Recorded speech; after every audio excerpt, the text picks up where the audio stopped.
Hey everyone, we're looking at diffraction a little bit more. So interference patterns due to diffraction. Remember, we're looking at light going through a small opening, small slit, or two small slits, whichever. So you have a single slit diffraction interference pattern or a double slit diffraction interference pattern. And so we're going to look at more detail at these diffraction gratings that have been mentioned a little bit. And then a connection to money, a little interesting thing that you might not know about. So here we go. Diffraction gratings. So a diffraction grating is really just a large number of equally spaced parallel slits. Okay, and they all act as individual little light sources, just like in the double slit issue or example we looked at. So they can have line densities, they call it, exceeding like 10,000 lines per centimeter. So they can be really, really close together. And so, lines per distance, line density we're talking about, right? So I'll show you some things to do with that in a bit. Benefit of these, they produce brighter, sharper, really, really focused interference patterns. Much easier to see them, much easier to measure from them, and so on. And of course, it's because there's more constructive and destructive interference, right? So yeah, it makes a really clear interference pattern. Okay, so you get really bright lines with big separations between them, rather than the blurred out regions that we've seen in the past. Yeah, the interesting thing here that happens is that the equations for analyzing the patterns created with these is the same as what are used for a double slit with just a tiny switch. Basically, you have to figure out the distance between each of the slits, because quite often you're given the line density, right? So line density, distance divided by number of lines, business here, is the distance. We just solve for the distance. You multiply both sides by d and divide both sides by line density, right? So you get the distance between the gratings, you get this d value, and that's that same functionally in the equations as the double slit stuff, because the spacing and the same analysis we did in the past for coming from this slit over and this slit over and being the same path length, or if you go off at a certain angle, then they're off by a third of a wavelength or a full wavelength or whatever. All those same discussions still work. There's just one for every pair of slits on each side. A discussion exactly like it, right? So just for emphasis here, it probably seems a little bit surprising. It did to me anyways, that a bunch of slits with certain spacings produce essentially the same interference pattern as a single pair of slits with that same spacing, right? This just, the interference pattern gets way less blurry. It focuses the bright bands in really, really, really tightly and makes them really bright. The distance between each of the many lines is the same as the distance d between the double slit in when you just use it just like normal in the equations. So just a little note about line density and the distance between each line. It's really easy to think of this wrong, and I'll show you the right way first, and then just clarify why I'm making the clarification here. Clarify why? Yeah, I'll share why I'm making this clarification. You need to think of the region of a line. Lines are the slits, right? A line of light getting through a barricade or an opaque surface. So these lines, okay, the region of a line, you're going to have a line in the middle, and you're going to have it go out to either the center of the gap of opaque material on either side. So these are openings. Okay, this is like openings that light can shine through each of these lines, right? So the region of this opening, or this line or this slit, is actually this little rectangle that I'm kind of highlighting, right? So I've made a copy of that, and so you can see like there'd be a region there, and a region there, and a region there, and a region there, all lined up, right? So if you look at something like this, right, you can see that there's 3 lines fit into 1 centimeter, and so that would be a 1 centimeter, 3 lines per centimeter result. So no matter where I move this interval, you're only ever going to have 3 in there, right? I can't put it so that it goes over 4 of them, right? They're just end to end there, but I mean, you have to have them in that region, right? If you notice, if we line them up end to end like I had a second ago, then that would mean that we'd have these spacings, right? We'd have the full centimeter divided into 3 equal pieces, and so it gives us this a 1/3. And that's the same as what we're doing here, right? Divided by number of lines, right? 1/3. So I'm making that clarification because I definitely remember being confused about this. So 3 lines per centimeter is not this. You take a centimeter and draw 3 lines and a line on each end, because that would mean like a half centimeter between each, right? So if you look at this scenario and you repeat those end to end, you'd actually have double lines, right? Double lines at these spots. And so it's just not the same thing, right? So it's a little can be a little bit weird to think of that. That's all. So with that in mind, we've got a line density of 1,000.0, very accurately measured apparently. And it says, what is the distance between the gratings? In other words, what's this distance between the lines?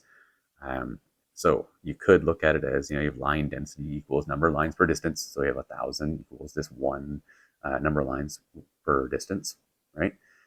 And so, in that scenario, you would multiply both sides by d, just like I did on the other page, divide both sides by 1,000 coming up here, and end up with d equals 1/1,000, which is 0.001 centimeters. And then when you're doing your calculations, as always in science, it's meters, kilograms, seconds, and so on, right? By the way, this is 0.001 is from 1/1,000, of course, right?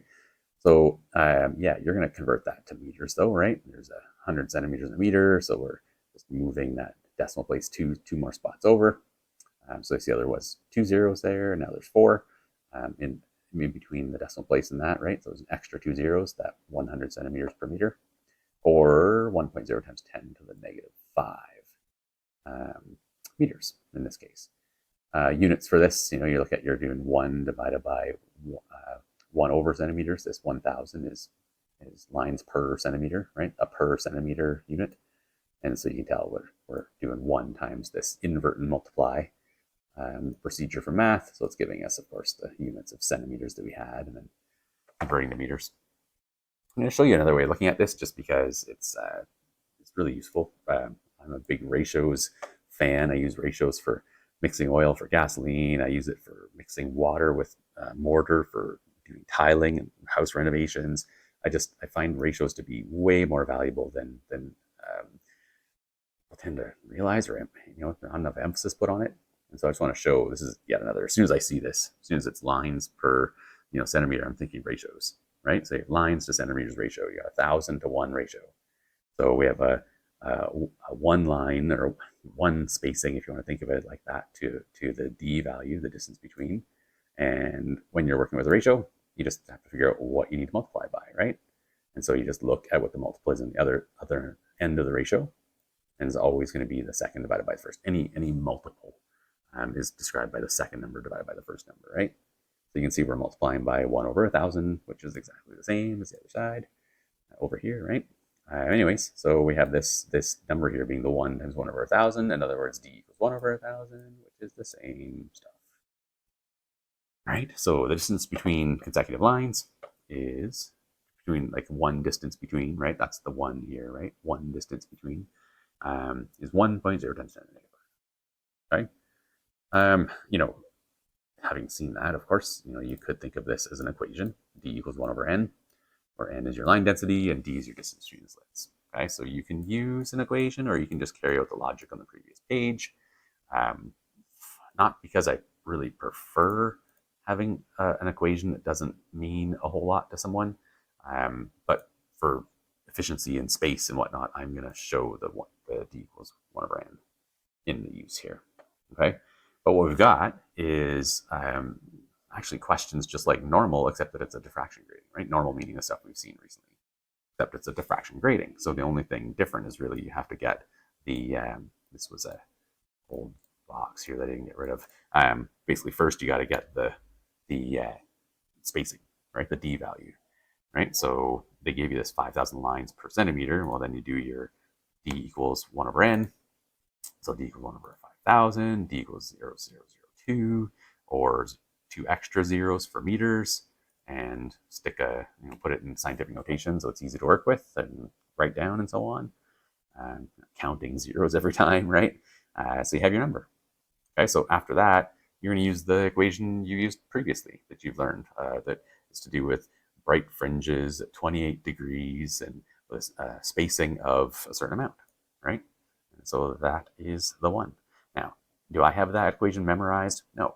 Do I have, could you have an equation sheet to do with things where you look up and use it? Yeah, that's the idea here, right? So unless someone's working with this stuff a lot, they're you're just gonna look up formulas to do with it. Which again, these formulas were reasoned out. They're not not mysterious. They're not that mysterious. We understand where they came from. That's what I'm trying to say. Anyway, so we trust them. We put numbers in. We arrange, rearrange and put numbers in, or put numbers in then rearrange, whichever, and you get the wavelength.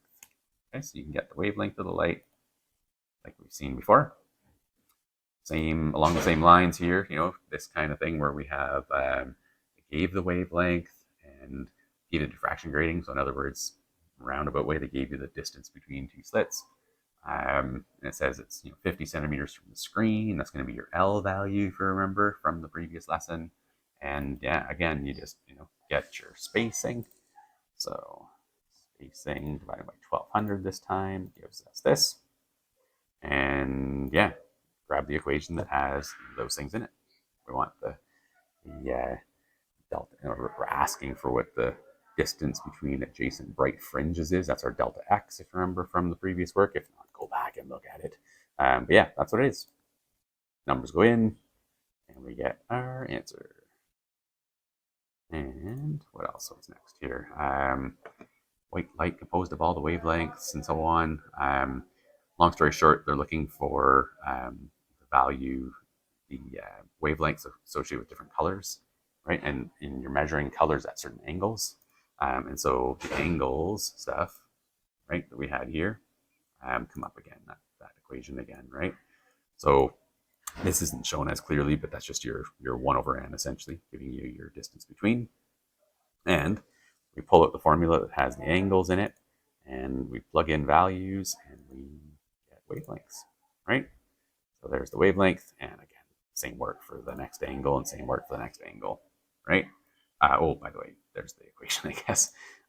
If you look back in this would have been just like literally copied and pasted from the lesson when we saw it last, right? So yeah, I'd encourage you to put together a little reference sheet of equations and with headings about what they're from and so on, and yeah, use them. All right. So this is, I should have done a double slit as well, but this is a single slit there's the diffraction grating, and this is the side where there's just single slits. I'm shining a green laser through, and then it's projecting like through the air and landing on the wall. And I have the smoke machine going, so you can actually see the diffraction pattern through the air. And so you can see you've got a single slit interference pattern because you've got this wider section, the double wide section in the middle. And then you can almost feel the waves, like the three-dimensional kind of look to this. Anyways, it's really good in person, but the pictures are almost as good. But pictures are easier to make with the diffraction grating because they're so much more focused, right? All like it's focused into one spot, and so they're much more intense lines. Oh, see the diffraction grating. That's the main reason I'm showing this right now. Is just the comparison between how easy it was to get really good contrast in the photos.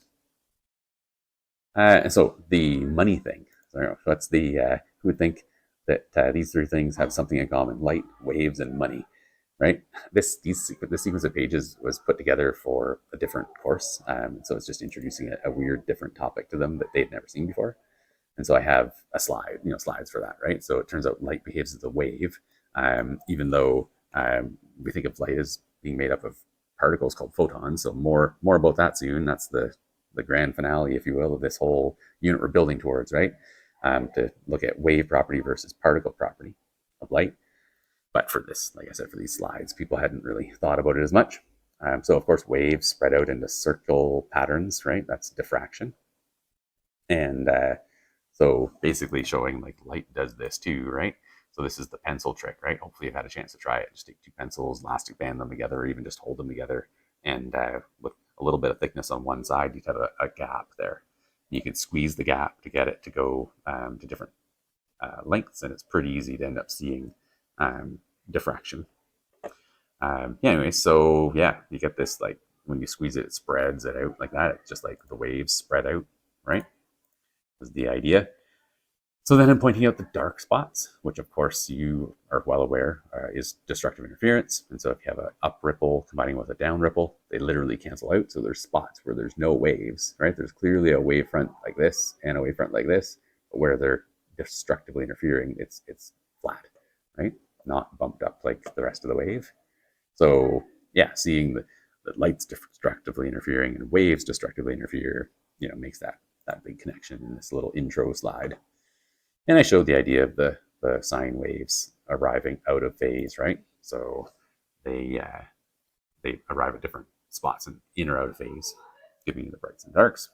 So I was a little whirlwind review of stuff like that for you. But what about the money, right? So light and waves, there's the justification of that. What about the money part? Well, the clear maple leaf on money isn't just a clear plastic section. It's actually a diffraction grating. I don't know if you know this or not. It's pretty cool. You gotta check it out, right? So if you shine a laser through that on a $5 bill or a $20 bill, it'll actually project the value of the money. So this one was shined through, as you can see, a $20 bill, right? So you have a dollar sign, a 2, and a 0. And so the bright sections are constructive interference, and the dark areas are destructive interference. It's a diffraction grating that makes that destructive interference pattern. And I can't tell you, like I have no idea how they make the diffraction grating be, so it does that. But I know how to make a diffraction grating so it makes these patterns. It's just a bunch of lines, right? But to make letters and whatnot must be a little bit tricky. If you don't have a laser, no problem. Just look at your the point source of light on your flashlight on your phone, or even just look at Christmas lights. This is the Christmas lights on my front deck. Looking through, quite tell. It looks like a $5 bill, right? Looks like a 5 there. So you see the dollar signs and little 5s everywhere. And then you notice even more about this. Like you got less diffraction for the blue because it's the higher energy, smaller wavelength. And larger frequency, more energy, right? Red being the largest wavelength, it's going to diffract more, so it's actually neat to see the different sizes of those as well. So that is just a little link that diffraction gratings. You'll be like, oh, when am I ever going to see this in real life? You'll be like, literally holding one in your wallet right now. Anyways, kind of neat, but it's obviously a little security feature, right? Fairly hard to make that, and that's the point, right? So to make counterfeit money, kind of difficult. You got to be able to manufacture a cool little diffraction grating. And if you've ever bought like the little cheapo laser pointers from the corner store, the kind of patterns that they have with these little filters on the end, those aren't filters; those are actually diffraction gratings. So, yeah, there's some physics in the world around you. So, as usual, practice assignment, and let me know if you have any questions. And until next time, thanks for watching.